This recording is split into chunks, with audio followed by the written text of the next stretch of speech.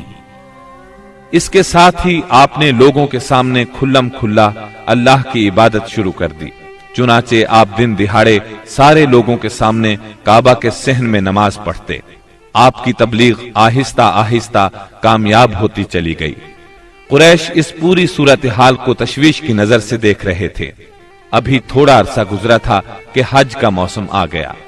کفار حاجیوں کے سلسلے میں پریشان ہو گئے، چنانچہ ان کی ایک جماعت ولید بن مغیرہ کے پاس آئی۔ یہ ان میں عمر رسیدہ اور مرتبے والا آدمی تھا۔ اس نے کہا، دیکھو حج کا موسم آ گیا ہے، اب ہر طرف سے لوگ تمہارے پاس آئیں گے اور وہ ان صاحب کا معاملہ سن ہی چکے ہیں، لہٰذا کوئی ایک رائے طے کر لو اور مختلف باتیں نہ کہنا، ورنہ ایک دوسرے کو جھٹلا بیٹھو گے۔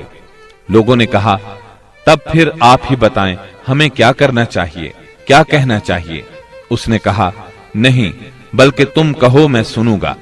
لوگوں نے کہا، اچھا تو ہم ان سے کہیں گے یہ کاہن ہے۔ یہ سن کر ولید بن مغیرہ نے جواب دیا، وہ کاہن نہیں ہے، ہم نے کاہنوں کو دیکھا ہے، اس میں نہ ان جیسی گنگناہٹ ہے نہ تک بندی۔ تب ان لوگوں نے کہا، ہم کہیں گے وہ پاگل ہے۔ ولید بن مغیرہ نے جواب دیا، وہ پاگل بھی نہیں ہے، ہم لوگ پاگل پن کو بھی پہچانتے ہیں، اس میں نہ پاگلوں کسی گھٹن ہے، نہ الٹی سیدھی حرکتیں، نہ بہکی بہکی باتیں۔ لوگوں نے کہا، تب پھر ہم کہیں گے وہ شاعر ہے۔ ولید بن مغیرہ بولا، وہ شاعر بھی نہیں ہے، ہمیں شعر و شاعری کی تمام قسمیں معلوم ہیں، وہ شاعر نہیں ہے۔ وہ بولے، اچھا تو ہم کہیں گے وہ جادوگر ہے۔ ولید بن مغیرہ نے کہا، وہ جادوگر بھی نہیں ہے، ہم نے جادو اور جادوگر سب دیکھے ہیں، اس میں ان جیسی جھاڑ پھونک ہے نہ گرہ بندی۔ انہوں نے کہا، تب پھر آخر ہم ان سے کیا کہیں، کیا بتائیں، یہ کون ہے، کیا ہے؟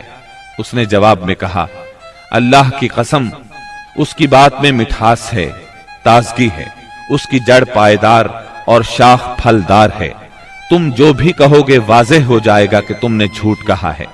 ویسے زیادہ مناسب یہی ہے کہ تم کہہ دو وہ جادوگر ہے اور اس کی باتوں میں جادو ہے، وہ اس کے ذریعے سے باپ بیٹے میں، بھائی بھائی میں، میاں بیوی میں، آدمی اور اس کے خاندان میں لڑائی کروا دیتا ہے، پھوٹ ڈلوا دیتا ہے۔ چنانچہ یہ بات طے کر کے وہ لوگ وہاں سے اٹھے۔ اب انہوں نے حج کے لیے آنے والوں کی راہوں میں بیٹھنا شروع کیا۔ اب جو بھی ان کے پاس سے گزرتا اسے آپ کے بارے میں بتاتے، انہیں ڈراتے اور کہتے کہ تم لوگ اس شخص کے جال میں نہ آ جانا۔ نتیجہ یہ ہوا کہ لوگوں نے آپ کو دیکھنے اور آپ کی باتیں سننے سے پہلے ہی بچ کر رہنے کی ٹھان لی۔ اس کے بعد جب حج کے دن آ گئے تب نبی اکرم صلی اللہ علیہ وسلم نے حاجیوں کے مجمعوں میں اور ان کے ڈیروں پر جانا شروع کر دیا، جا کر انہیں اسلام کی طرف بلانا شروع کیا۔ آپ فرماتے، لوگو لا الہ الا اللہ کہو، کامیاب ہو جاؤ گے۔ ادھر ابو لہب کا یہ حال تھا کہ وہ آپ کے پیچھے پیچھے لگا رہتا، آپ کو جھٹلاتا جاتا، تکلیف بھی پہنچاتا۔ اس طرح جب اس حج سے حاجی واپس لوٹے تو پورے عرب میں نبی صلی اللہ علیہ وسلم کا چرچا ہو گیا۔ قرآن مجید کی سورہ المدثر کی آیات 11 تا 26 میں اس واقعے کی طرف نشاندہی کی گئی ہے۔ چھوڑ دو مجھے اور اس شخص کو جسے میں نے اکیلا پیدا کیا،